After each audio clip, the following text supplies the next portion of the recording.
भाई आप पढ़ रहे हो नहीं पढ़ रहे किसको दिखाओगे आप? इस 24 घंटे में बीड़ी सिगरेट तंबाकू गुटखा पाउडर गांजा भांग यहाँ कितना टाइम खराब किया आप? का एग्जाम सर जैसे जैसे नजदीक आ रहा है धड़कने तेज हो रही है।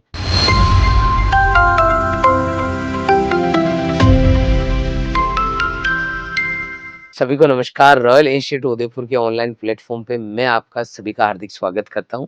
जैसा कि आपने थंबनेल में देखा कि डब्ल्यूओ का एग्जाम सर जैसे जैसे नजदीक आ रहा है धड़कने तेज हो रही है, नींद आना बंद हो गई है, घबराहट हो रही है, अलग अलग तरीके से ऐसी फीलिंग आ रही है कि कुछ भी अच्छा फील नहीं हो रहा और ऐसा लग रहा है कि पता नहीं यार क्या होगा।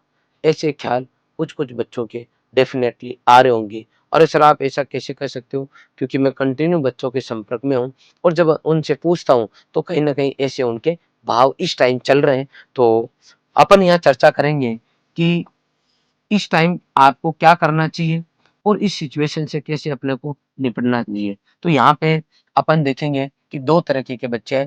पहला बच्चा वो है जिसने पिछले 6 महीने से मिनिमम 6 महीने से रात-दिन एक किया है, मतलब रात-दिन बच्चे ने एक किया है, अपनी पूरी जान झोंक रखी है। दूसरा बच्चा ये है जो पिछले 12 महीने से है या 1.5 साल से है या 3 महीने से है, केवल पढ़ाई के नाम से घर से दूर है और उसको खुद को पता है कि मैंने आखिर ही नहीं पढ़ा और अब सर एग्जाम आ गया, 7 दिन ही बचे हैं, सर मुझे क्या करना है, मेरी टेंशन हो रही है। इस बच्चे के किसी भी केस में ना तो आज टेंशन है, ना कभी बाद में होगी पढ़ाई को लेके। तो इस बच्चे के ऊपर आज अपन डिस्कस नहीं कर रहे, अपन उस बच्चे के लिए डिस्कशन कर रहे हैं जिस बच्चे ने पिछले 6 महीने लगातार ईमानदारी से अपनी जान झोंकी है। आ गई बात समझ में? अब इस बच्चे की अभी इस टाइम इसकी सिचुएशन बन रही है कि मैं टेस्ट दे रहा हूँ, तो टेस्ट के अंदर मेरे नंबर 60 से लेके 100 के बीच में ही आ रहे हैं। जब मैंने तैयारी चालू की थी तब मुझे उम्मीद थी कि लास्ट में जाते जाते मैं 125 नंबर तक टेस्ट में लेके आ जाऊंगा, लेकिन मेरे नंबर नहीं आ रहे, कम आ रहे। तो अब मेरा क्या होगा, क्योंकि मैं इससे आगे तो बढ़ ही नहीं पाया। कई बच्चे ऐसे होंगे जो मैक्सिमम ही 75 नंबर लाए होंगे खींच के, और डेफिनेटली उन्होंने 6 महीने से तैयारी की है। तो अब ये बच्चा सोच रहा होगा कि मेरा क्या होगा, पता ही नहीं। नंबर 2, ये अपने सब्जेक्ट को लेके चिंता कर सकता है कि मेरे को जो है ये 5 सब्जेक्ट तो आते हैं। जैसे मान लो मेरे को एग्रोनॉमी आती है, हॉर्टिकल्चर आती है, इकोनॉमिक्स आती है, स्टेट आती है, लेकिन बाकी ये मेरे 4 सब्जेक्ट कमज़ोर हैं। एग्रीकल्चर इंजीनियरिंग नहीं आती मुझे, हॉर्टिकल्चर नहीं आती, सोइल साइंस नहीं आती, पीबीजी नहीं आती। ऐसे किसी बच्चे को मान लो 10 में से मान लो 10 सब्जेक्ट आते हैं और 5 नहीं आते। किसी का एग्रीकल्चर पार्ट स्ट्रॉन्ग है तो फिर किसी को जीके नहीं आती, किसी की जीके स्ट्रॉन्ग है तो एजी नहीं आती। एजी में भी कुछ सब्जेक्ट आते हैं, कुछ सब्जेक्ट नहीं आते। तो अब वो बच्चा ओवर थिंकिंग कर रहा है कि अगर इसमें से ज्यादा क्वेश्चन आ गए इस सब्जेक्ट में से तो क्या होगा, अगर इस इस सब्जेक्ट में से उस टॉपिक में से आ गए तो मेरा क्या होगा। उस दिन जिस दिन पेपर देने जाऊंगा उस दिन अगर पेपर ही मान लो भयंकर टफ आ गया तो फिर मेरा क्या होगा। और ये मेरे पास नौकरी का लास्ट मौका है, पापा ने बोला था अब तेरे को और मौके नहीं दिए जाएंगे। तो अब अगर मेरा इस भर्ती में नंबर नहीं आया तो फिर मेरा क्या होगा। इस तरीके से उस बच्चे के दिमाग में चीजें चल रही है कि मैं सब कुछ, मैंने मेरी तरफ से सब कुछ बढ़िया किया, लेकिन अब मेरे ऐसे ख्याल आ रहे हैं, इसलिए अब मुझे नींद कम आ रही है। अच्छा, मुझे ऐसी फीलिंग आ रही है कि जैसा मैं शुरू शुरू में पढ़ता था वैसी मुझे लग नहीं रहा कि मेरे अंदर ऐसा कंटेंट है। खाली खाली सा लग रहा है, ऐसा लग रहा है कुछ नहीं आ रहा, ऐसा लग रहा है कुछ नहीं आ रहा, पता ही नहीं यार क्या होगा। इस तरीके से उसके दिमाग में चीजें चल रही है। तो उसके कहीं न कहीं जो है लोड आ रहा है। अगर मेरा सरकारी नौकरी घरवालों का सपना था, मेरे भी शुरू से सरकारी नौकरी का सपना था। इस बार अगर नहीं हुआ, तो सरकारी नौकरी का सपना कभी पूरा नहीं होगा। मैं मेरी ज़िंदगी में शायद सफल नहीं हो पाऊँगा। तो इस बार तो मेरा होना ही चाहिए। फिर वापस किताब खोल के पढ़ता है, फिर पढ़ना चालू करता है। तो ऐसे मतलब उसके कहीं न कहीं ऐसा लग रहा है जैसे-जैसे एग्ज़ाम नज़दीक आ रहा है वैसे खुश होने के बजाय डिस्टर्ब हो रहा है दिमाग। दिमाग में आलतू-फालतू चीज़ें आ रही हैं। तो जो बच्चा मेहनती है, जो बच्चा मेहनती है, मान लो जिसने फुल मेहनत की है। नंबर 2, जो बच्चा स्पेशली गरीब परिवार से बिलोंग करता है। एग्रीकल्चर में अपने को पता है ज़्यादातर बच्चों की फाइनेंशियली कंडीशन ठीक नहीं होती। और जो बच्चा डेडिकेटेड है, समर्पित भाव से जो बच्चा मेहनत करता है, वो अपने पेरेंट्स को जल्दी सफल होके दिखाना चाहता है। और जल्दी में क्योंकि वो लेट हो गया 4 साल की ऑलरेडी बीएससी साल 2 साल और हो गए मान लो, तो कहीं न कहीं ऐसे बच्चे की ये समस्याएँ ज़्यादा ख्याल आ रहे होंगे ऐसे बच्चों को। तो इसका एक ही सॉल्यूशन है मेरे पास जो है, और मेरे पास नहीं, आप पूरी धरती पर कहीं कंपेयर कर लेना ह्यूमन बीइंग से, यू कैन सी, आप देख सकते हो कि चाहे किसी भी परिवार का कोई भी बच्चा कैंडिडेट क्यों ना हो, जो आदमी जो आदमी अपनी मेहनत की प्रशंसा नहीं कर पाता, वो आदमी इस जीवन में सफल नहीं होता। बड़ी बात लिखी है कि जैसे मैं हूं, और मैं अगर मेरी मेहनत के ऊपर खुद खुश नहीं हूं ना, तो फिर सफल होना बहुत मुश्किल हो जाता है, फिर टेंशन होती है। सर समझे नहीं आप क्या कहना चाहते हो? मैं ये कहना चाहता हूं कि जैसे मान लो मैं रॉयल इंस्टीट्यूट उदयपुर में सुबह 8 बजे आता हूं और शाम को 8 बजे जाता हूं, और मेरे को दिन भर काम करने के बाद में हर 5 से 7 दिन में या रोजाना शाम को इसलिए डांट पड़ती है कि दिन भर क्या करते हो, टाइम पास करते हो, कोई मतलब ही नहीं है आपका, तो फालतू का पैसा लग रहा है, आप तो वजन हो इंस्टीट्यूट पे। इस तरीके की बात अगर मुझे कहने को मिले, और मैंने अगर मान लो यहाँ से यहाँ तो मेरी तरफ से 100% दिया है, लेकिन मुझे यहाँ पर इस तरीके की चीजें मिलेगी, तो अगले दिन मैं 8:30 आने की सोचूंगा, बिना मन के आऊंगा, और शाम को 7:30 ही चला जाऊंगा, कि मन ही नहीं करेगा, और पूरे दिन ऐसे रहूंगा टेंशन में। और अगर मुझे मेरा बॉस ये कह दे कि क्या जेल सर गजब का काम करते हो यार, सुबह 8 से 8 तक लगे रहते हो, थोड़ा रेस्ट भी कर लिया करो दिन में, परफॉर्मेंस ही आपकी तो तगड़ी आ रही है, मस्त कर रहे हो यार, मजा आ गया संस्थान को आप जैसे लोगों से जुड़ के। तो फिर मैं अगले दिन 7:30 आऊंगा सुबह, आधा घंटा जल्दी, और 8:30 तक भी मैं थकूंगा नहीं, और दिन भर घोड़े की तरह काम करूंगा, क्योंकि मुझे क्या मिला है, मेरी मेहनत की वजह से, मेरी वास्तव में किए गए कर्मों की वजह से मुझे शाबाशी मिली है, मुझे एप्रिसिएशन मिला है। तो जब किसी आदमी को मेहनत करने के बाद में अगर उसको शाबाशी मिलती है, तो उसकी थकान दूर होती है, थकान दूर होती है उसकी। सबसे पहले थकान हमेशा दिमाग में होती है, तो यहाँ थकान नहीं होगी उसके।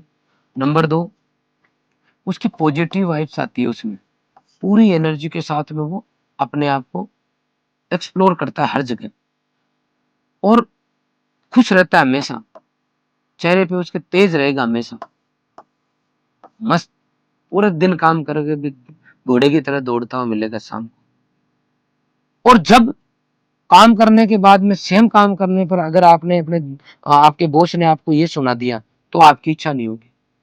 सेम केस अपने मन पर है, सेम केस बेटा अपने मन पे लगता है। अगर आपने अपने मन का सुख, मतलब आपने अपने मन से आपने मेहनत करके सुबह से लेके शाम तक, भाई आप पढ़ रहे हो नहीं पढ़ रहे किसको दिखाओगे आप, अंदर ही तो दिखाओगे ना, खुद को ही तो अंदर झांक के देखोगे कि भाई मैंने काम किया है। तो आपने पूरी मेहनत की, और उसके बाद में शाम को सोते वक्त आपने अपने आप को खुश नहीं रखा, अपने आप को ये नहीं कहा अरे यार गजब का करता है भाई। टोटल कितने घंटे होते हैं? 24 घंटे। इस 24 घंटे में बीड़ी सिगरेट तंबाकू गुटखा पाउडर गांजा भांग, यहाँ कितना टाइम खराब किया आपने? कि जीरो, एक भी पॉइंट खराब नहीं करा, 1 मिनट भी खराब नहीं कर रहा। तो फिर 24 घंटे में क्या किया कि भाई मैं 15-15 16-16 घंटे तक पढ़ाई खींच रहा हूँ, मेरी तरफ से कोई कमी नहीं छोड़ रहा, पूरा टाइम मैनेजमेंट, हर सब्जेक्ट को टाइम दिया है, एवरेज मैंने टाइम दिया है, जैसे गुरुजी ने पढ़ाया वैसे किया है, और रोजाना 24 घंटे का जूस निकाल रहा हूँ पूरा, और मजा आ गया भाई। तो शाम को सोते वक्त आप चाहे गरीब हो, चाहे अमीर हो, चाहे आपके घर की कैसी भी परिस्थिति क्यों न हो, अगर आपकी दिल ने मेहनत की है, आपकी आत्मा ने, आपकी बॉडी ने, आपके माइंड ने दिन भर मेहनत की है, तो उसको मेहनत करने के बाद में चाहे अमीर हो गरीब हो, उसको एप्रिसिएशन चाहिए, उसको चाहिए कि भाई तूने काम किया है। जब उसको एप्रिसिएशन मिलेगा आत्मा से, तो आपका शरीर खुश रहेगा, दिमाग खुश रहेगा, टेंशन फ्री रहोगे, कोई एंजाइटी नहीं होगा। और यहाँ इतना पढ़ने के बाद में भी आप ये करोगे 11 बजे रात को, अरे यार मैंने इतना तो पढ़ लिया, उसमें से आ गया तो कोई नई बुक आई वो तो मैंने लगाई नहीं। अरे यार ये कंटेंट तो मैंने पढ़ा ही नहीं। अरे यार मेरा क्या होगा? अरे पेपर अभी तो मेरा ठीक चल रहा, लेकिन पेपर वाले दिन पेपर टफ आया तो क्या होगा? तो आप तो दिन भर तो जूस निकाल लिया दिमाग का, और उसके बाद में आप इसको और इस तरीके को उटपटांग इससे सवाल जवाब कर रहे हो, तो ये आपका टेंशन में आएगा। फिर आप उनमें कुछ नहीं बचा सकते, दिमाग का कुछ नहीं कर सकते, क्योंकि इसका अननेसेसरी गलत डायरेक्शन में आप यूज कर रहे हो। तो सर हम कैसे सोचे? तो बेटा खुद पे विश्वास करो, खुद पे विश्वास रखो, अमीर गरीब छोड़ो, फर्स्ट मौका लास्ट मौका ये छोड़ो, खुद पे विश्वास रखो कि भाई मैंने मेरी तरफ से 100% दिया है, 100%। मैंने, मेरे पेरेंट्स के पास पैसा नहीं है, फिर भी वो मेरे ऊपर लगा रहे हैं, और पिछले 6 साल से, 6 महीने से, 4 साल से, 2 साल से, 3 साल से मेरे ऊपर मेरा परिवार पैसा खर्च कर रहा है, और मुझे पूरा विश्वास है कि मैं नौकरी लगूं नहीं लगूं, लेकिन मुझे मेरी आत्मा को पूरा विश्वास है कि मैंने मेरी तरफ से कोई कमी नहीं छोड़ी। देखो बेटा, नौकरी तो उतनी ही लगने है जितनी सीट है, बेकी बेकी बातें करने का कोई मतलब नहीं है। नौकरी हमेशा जिंदगी में उतने ही लोगों की लगनी है जितने की उनके पास वैकेंसीज है, इसके अलावा जितने भी फॉर्म भरे उनकी नहीं लगेगी। तो सर क्या कहना चाहते हो? मैं ये कहना चाहता हूँ कि खुद को शाबाशी देना सीखो, खुद के एफर्ट्स की जो है प्रशंसा करो, और खुद अपने आप को ये कहो कि इस नौकरी लगने के लिए जो मैंने प्रयास किया था उसमें मैंने कोई कमी नहीं छोड़ी। अगर आपने कोई कमी नहीं छोड़ी तो आपका मन खुश रहेगा, आप खुद खुश रहोगे कि भाई मैंने मेरा 100% दिया। तो आपके ध्यान रखो, दुनिया में देखते रहो, केवल और केवल मेरे ख्याल से 0.1% लोग ही सरकारी नौकरी में है। 0.1 लिख दो इसको, 0.1% लोग ही सरकारी नौकरी में है। आ गई बात समझ में? और बाकी जो लोग हैं वो सब प्राइवेट नौकरी में हैं। जितने भी लोग हैं, इसका मतलब है धरती पर जिन लोगों का नाम चलता है, नाम नाम चलता है, नाम का मतलब है उनके पास समाज में पैसा प्लस इज्जत दोनों है, पैसा भी है और इज्जत भी है। आपको पता चलेगा कि उनमें सरकारी आदमी होंगे वो बहुत कम होंगे, बहुत ही कम होंगे। प्राइवेट काम वाले ही आपको मिलेंगे ज्यादातर लोग। ये वो लोग हैं प्राइवेट वाले जो या तो सरकारी में फेल हुए, मतलब सरकारी में इन्होंने जी जान लगाई थी लेकिन नहीं आया नंबर। इनमें आपको 70-80% ऐसे लोग मिलेंगे जिन्होंने पहले सरकारी की तैयारी की थी लेकिन नंबर नहीं आया, मेहनत खूब की थी लेकिन कभी टेंशन नहीं ली, क्योंकि इन्होंने अपने मन को हमेशा ये कहा कि तेरा नंबर नहीं आया कोई बात नहीं, लेकिन तेने तेरे प्रयास में कोई कमी नहीं छोड़ी, तेरी सीटिंग इतनी हुई। अपने मन को इन्होंने समझाया कि सुबह से शाम तक इतने घंटे पढ़ाई की, इतने घंटे मेहनत की, इस दुनिया में मैंने गलत काम नहीं किया, मैंने कोई इधर उधर का मेरे माँ बाप का पैसा बर्बाद नहीं किया। आज की तारीख में दुनिया इधर उधर अपने घर वालों को बर्बाद कर रही है लेकिन मैंने बर्बाद नहीं किया। तो ऐसे लोग जो सक्सेसफुल होते हैं मैक्सिमम, जिनके पास दुनिया में पैसा और इज्जत है, वो बहुत सारे लोग हैं जिन्होंने सरकारी की तैयारी की है लेकिन वो फेल हुए हैं। और फेल होने के बाद में, क्योंकि जब सरकारी की तैयारी की थी, मेहनत करना सीखे, ईमानदारी सीखे, पेरेंट्स की अनुपस्थिति में सही लाइन पर चलना सीख गए, तो ये लोग जब इधर फेल हो गए तो इधर आके इन्होंने झंडे गाड़ दिए और इधर आके इन्होंने अपना नाम कमाया है। मैं यूं कहना चाहता हूं आपको कि अगर आपको अपनी मेहनत पे विश्वास है और किसी कारणवश आपका पेपर ऊपर नीचे होता है किसी कारणवश, तो बेटा आपका नाम इस लिस्ट में आएगा, मैं गारंटी के साथ कह सकता हूँ, क्योंकि आपने एक ही डायरेक्शन में अपनी तरफ से सब कुछ दिया है। तो आपको अपने आप को लास्ट टाइम ये नहीं सोचना है कि मेरी नौकरी लगेगी नहीं लगेगी, प्राइवेट तो कभी करूंगा ही नहीं, ये वो ये नहीं सोचना है, क्योंकि ये सोचने से नंबर नहीं बढ़ रहे हैं। टेंशन हो रही है 7 दिन बाद में तो परीक्षा है, तो सर क्या सोचूं? तो आपके आपने क्या प्लस काम किए हैं पिछले 6 महीने में? क्या पॉजिटिव चीजें की है इस एग्जाम को करेक्ट करने के लिए? वो उसकी एक इधर स्लाइड बनाओ कि मैंने इस एग्जाम को करेक्ट करने के लिए पिछले लंबे टाइम से इतनी इतनी मेहनत की है, इतना इतना मेरा मेरा सब कुछ झोंका है मैंने, मैंने मैंने मेरी तरफ से कोई कमी नहीं छोड़ी है।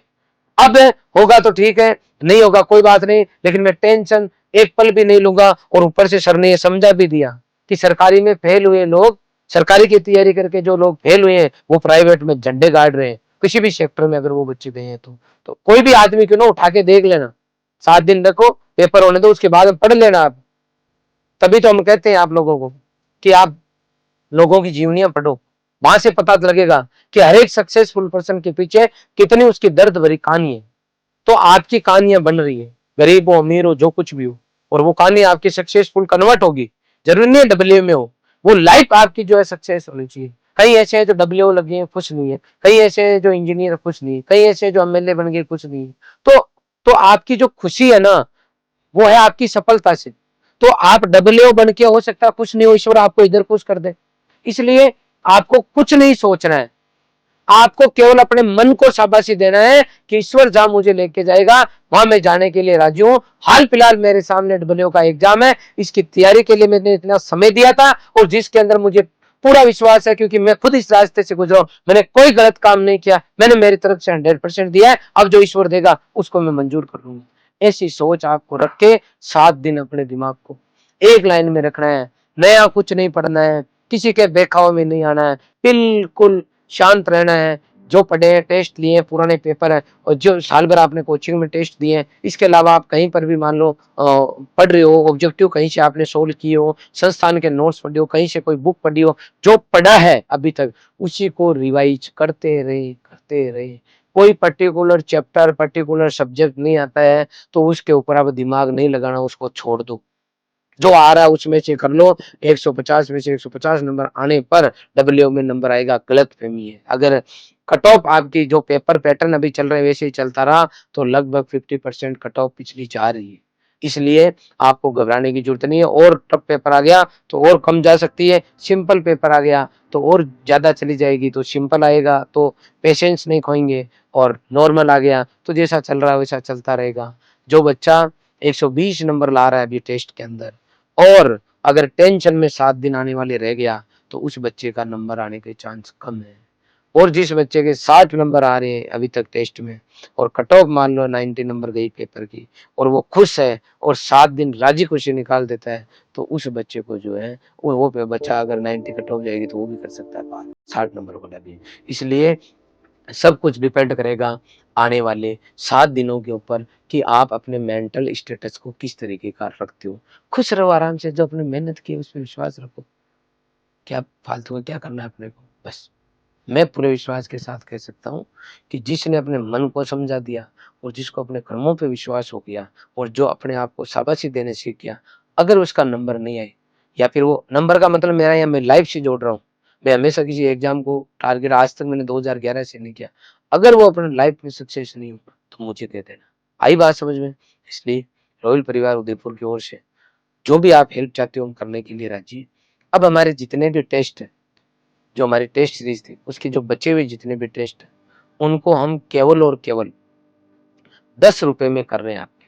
चलो 10 रुपए छोड़ो, 1 रुपए में कर रहे हैं। 1 रुपए के अंदर जितने बचे हुए टेस्ट है उनको देख के आप और देख लो। अगर कोई नया बच्चा है तो हमारे ऐप पे जाना है, इसके लिए आपको ऐप डाउनलोड करना, वहां जाके टेस्ट देख के देख लेना, ताकि कोई और भी बच्चे उनको लास्ट में कुछ हेल्प मिल सके।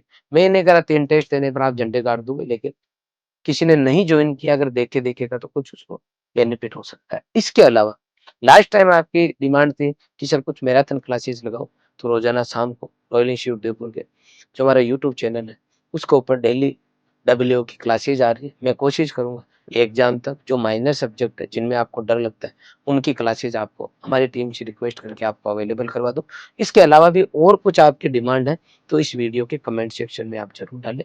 मैं पुनः रिपीट कर रहा हूँ कि पूरी साल की मेहनत पर 7 दिन भारी नहीं पड़ जाए, इसलिए आपको ध्यान रखना है कि अपने जो मेहनत की है उस पर विश्वास करते हुए अपने आप को मोटिवेटेड रखना है। ठीक है? Thank you.